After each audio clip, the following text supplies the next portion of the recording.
El día de hoy, en la conferencia del Poder Judicial, me llevé una sorpresa. Encontré un fragmentito de un video y me puse a buscar toda la presentación que hicieron el día de hoy en esta conferencia de esta chica que se llama Azul Aguilar. Ella es una investigadora, es mexicana. Me puse a buscar un poco de ella y me encontré con estos datos. Es mexicana, se llama Azul Aguilar, es doctora en ciencias políticas por la Universidad de Florencia, estudió y trabajó en el ITESO. Estoy viendo aquí abajo que ha hecho publicaciones en revistas indizadas y capítulos de libros especializados. Ella es politóloga y sus líneas de investigación son democratización, política comparada y política judicial. Les voy a decir por qué me llevé una sorpresa, porque resulta que ella hizo un libro, una investigación, en donde comparó el poder judicial de diferentes países con México y quiso saber cuáles eran los orígenes de los jueces, juezas, magistrados, magistradas, ministros, ministras en el poder judicial mexicano. ¿Saben cuáles son sus hallazgos? Que toda la gente del Poder Judicial, o su gran mayoría, vienen de padres de clases bajas y cuando mucho de clase media, que es un porcentaje mínimo. Aquellos que tuvieron papás, que tuvieron alguna carrera universitaria. Está muy interesante el dato porque lo ha presentado el gobierno al Poder Judicial como si se tratara de una élite dorada.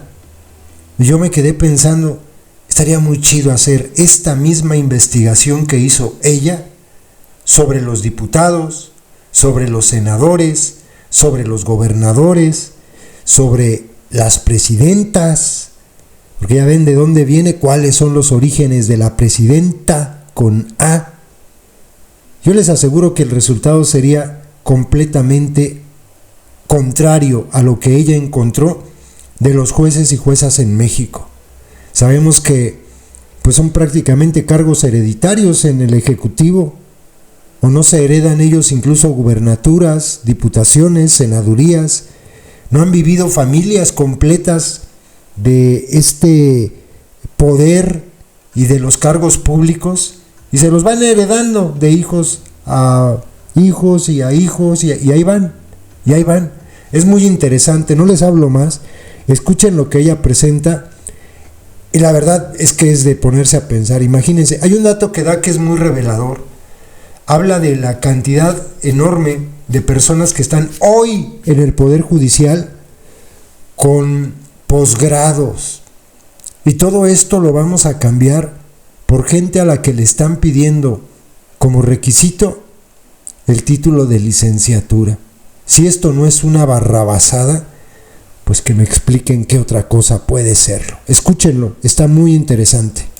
Es muy importante lo que vamos a escuchar de la doctora en función de que la realidad de quienes integramos el Poder Judicial de la Federación es un estudio que la doctora ha realizado y lo llevó a cabo de viva voz en entrevistas directas con jueces y magistrados en comparativos con tribunales judiciales de Latinoamérica y en diversos lugares del mundo, en donde obtuvo información de la conducta, de la integración de quienes forman el Poder Judicial y en este caso específicamente en México.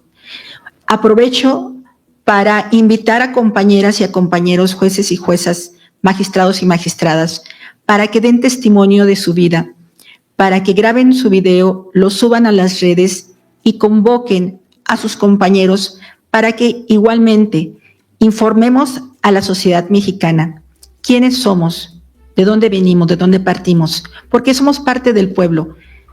Informar realmente que venimos de las escuelas públicas, somos los primeros o segundos profesionistas en la familia y sobre todo para que los compañeros de aula los reconozcan y se den cuenta de que estamos en lugares gracias a Dios, de justicia, de impartición de justicia, en donde todos podemos tener acceso con carrera judicial como lo hicimos. Si no hubiera sido por la carrera judicial, no hubiéramos tenido la oportunidad de hacer exámenes, de prepararnos y llegar a estos cargos.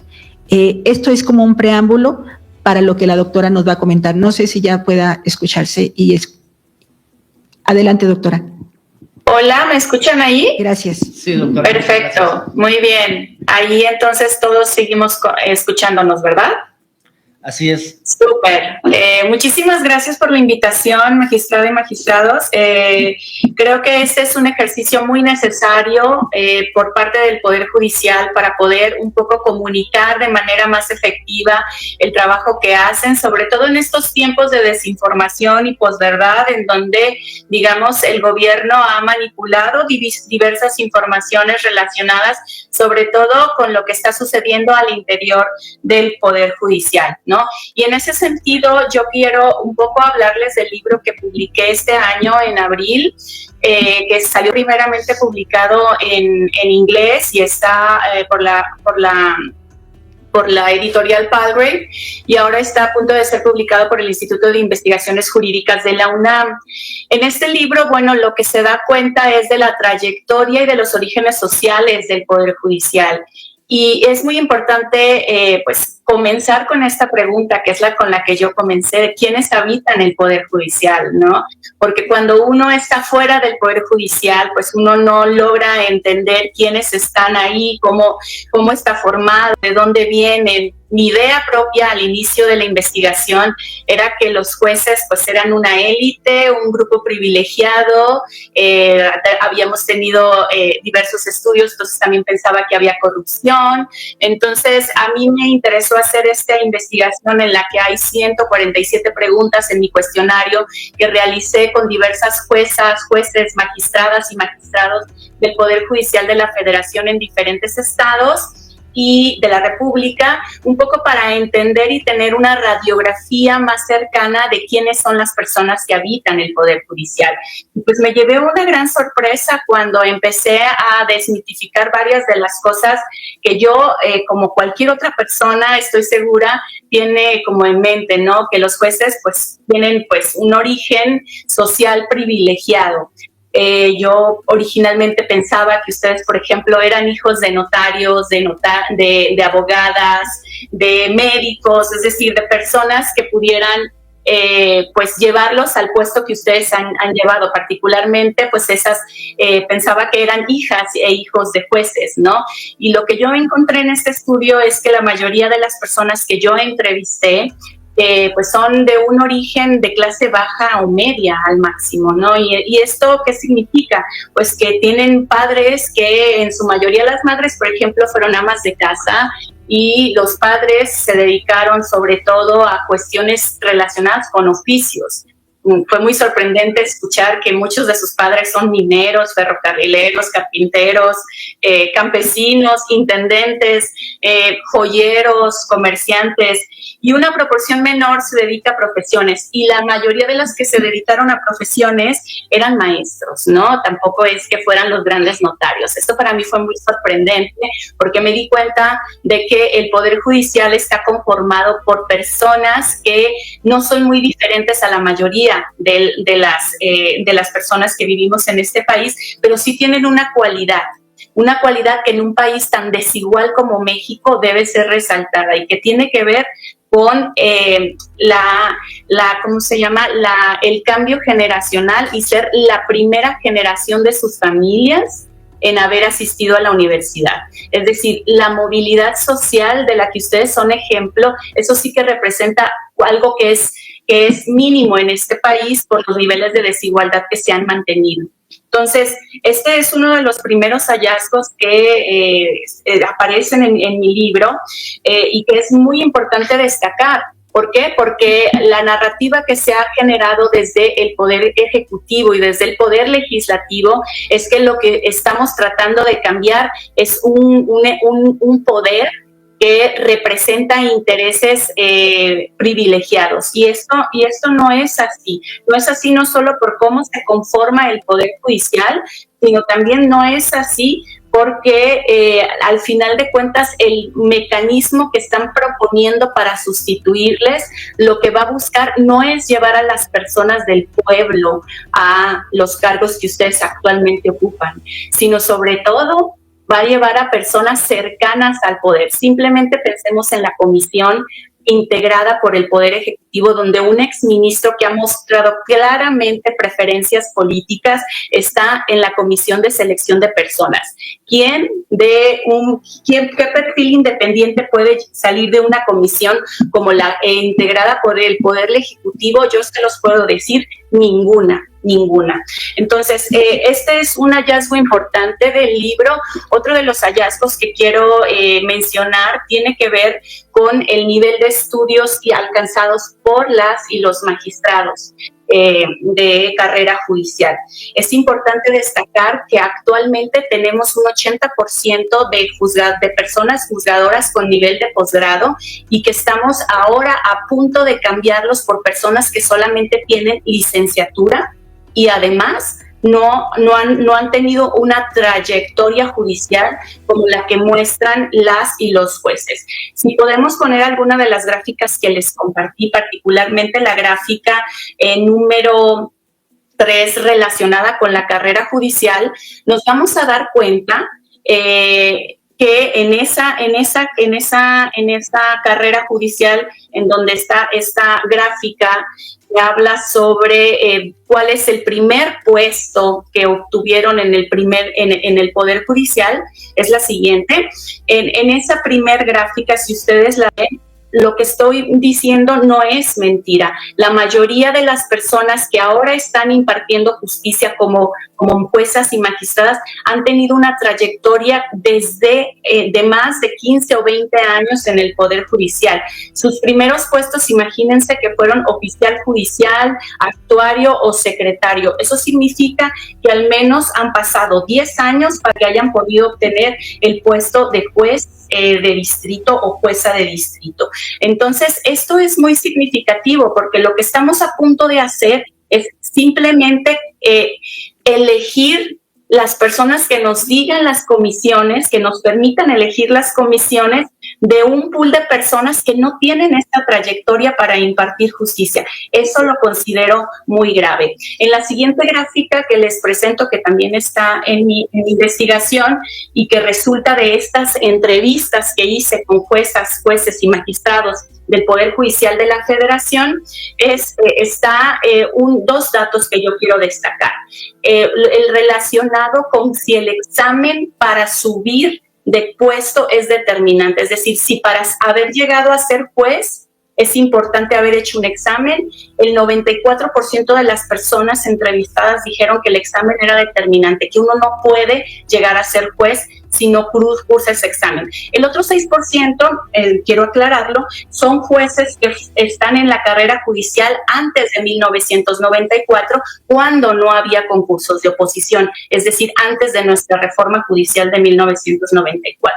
También es muy importante ver ese segundo reactivo llamado promoción por mérito. La mayoría, el 80%, sabe que el mérito y la experiencia es importante para la carrera judicial. Finalmente, quiero también hablar de las metas en la trayectoria judicial, que es algo que también va a cambiar. Podemos ver la siguiente slide, por favor. ¿Por qué? ¿Por qué va a cambiar la meta, las metas que tienen en la trayectoria judicial? Actualmente, la mayoría de las personas que trabajan en el Poder Judicial, no solamente los de carrera, tienen esa perspectiva de ascenso. Es decir, esa perspectiva de ascenso en la carrera judicial en la que quieren ser mejores juzgadores, se están preparando para alcanzar los puestos más altos.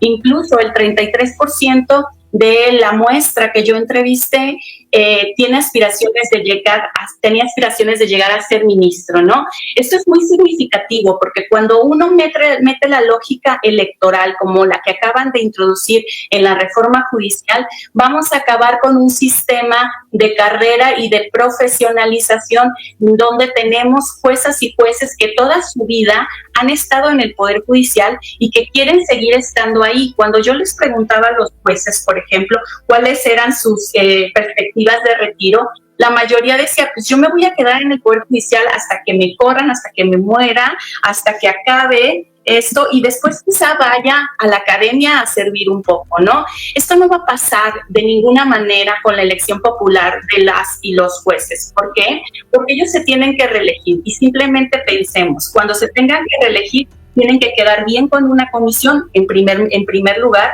y después de quedar bien con esa comisión, ir a elecciones. ¿Eso cuánto nos toma? ¿Un año? ¿Qué va a pasar en ese año en donde el juez o la jueza tendrá que ir a hacer campaña para poder permanecer en el puesto? Entonces, esto es un tema muy importante que recoge este libro en el que ¿cómo se llama? En el que he escrito y que, bueno, muchas personas me han preguntado por qué no lo escribimos antes. Bueno, pues hace 20 años que yo empecé a estudiar el Poder Judicial, me di cuenta que el Poder Judicial no era el problema de nuestro sistema de justicia.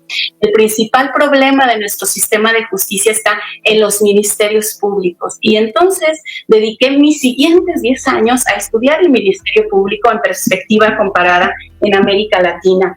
Y eso me ha permitido ahora regresar a partir del 2018, recomencé a estudiar el Poder Judicial para entender una parte que no era muy visible y que ahora que lo tenemos enfrente nos damos cuenta que no era muy visible, ¿no? Que las personas que habitan el Poder Judicial son personas como nosotras, ¿sí? Son personas salidas del esfuerzo. Y esto es un hallazgo, creo yo, muy importante, sobre todo en la situación en la que nos encontramos ahora, en donde se ha aprobado una reforma judicial que socava los niveles de independencia judicial, socava el debido proceso y no va a resolver ninguno de los problemas de justicia que tenemos actualmente, ¿no? Porque estamos acabando con el único pedacito del sistema de justicia que realmente funciona en este país. Yo les agradezco mucho la oportunidad de presentarles estas evidencias de mi trabajo de investigación de más de 5 años. Me da mucho gusto que pueda contribuir desde la academia de alguna manera a que la sociedad entienda el problema al que estamos enfrentándonos ahora que se ha aprobado esta reforma judicial. Muchísimas gracias por la invitación y estoy abierta a dudas y preguntas y comentarios. Muchas gracias. Doctora, los agradecidos somos nosotros, que con datos duros, científicos y verídicos exponga esto ante la sociedad. ¿Tiene alguna pregunta algún reportero? Por favor. Gracias. Otra vez, Amado Sueta de Latinus. Preguntarle, doctora, el universo de los cuestionarios de estas 147 preguntas, ¿cuántos juzgadores entrevistó? Y preguntarle su punto de vista. El día de ayer en Latinus publicamos una nota sobre la llamada ministra del Pueblo, Lenia Batres, en la que ella dice que hizo promoción de la reforma judicial con dinero público. Le quiero preguntar su punto de vista después de haber entrevistado a cantidad de jueces, cuando ve el trabajo de la ministra, ¿cuál es su opinión, por favor? Sí, el trabajo está basado en 87 entrevistas a profundidad con los jueces y de diferentes estados, de 8 estados de la República, y además de ser de 8 estados, de estar adscritos en ese momento en el que realicé las entrevistas a 8 estados de la República, tengo el dato de que han estado presentes y han trabajado en 27 de los 32 circuitos judiciales. Es decir, tiene una vasta representación gracias a la alta movilidad judicial que existe dentro del Poder Judicial de la Federación. Como en esta misma mesa, seguramente la integración de esta mesa que está con nosotros, ninguno de los magistrados seguramente será actualmente del lugar donde está ejerciendo justicia, ¿no? Entonces, eso me da la oportunidad de, asegurar que la muestra es lo suficientemente representativa.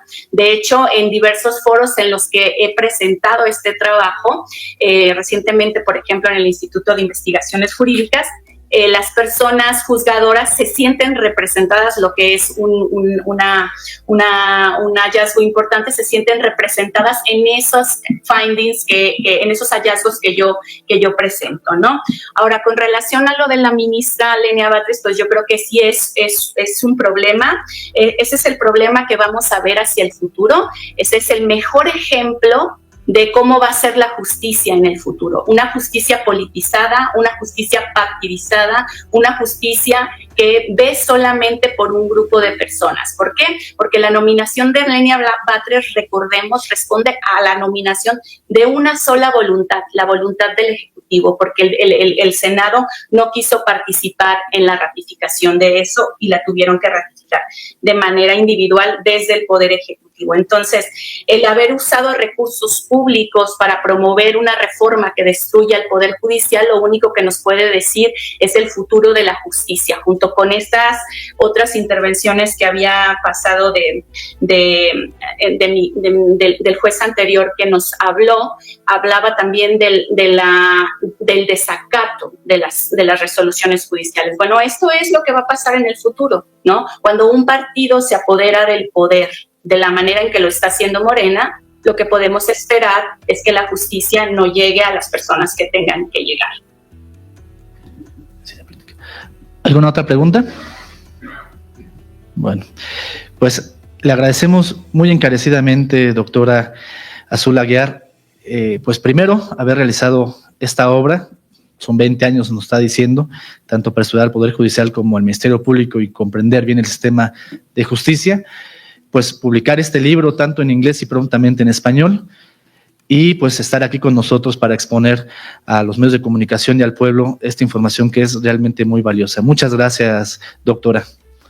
Muchas gracias y que estén muy bien. Gracias. Gracias.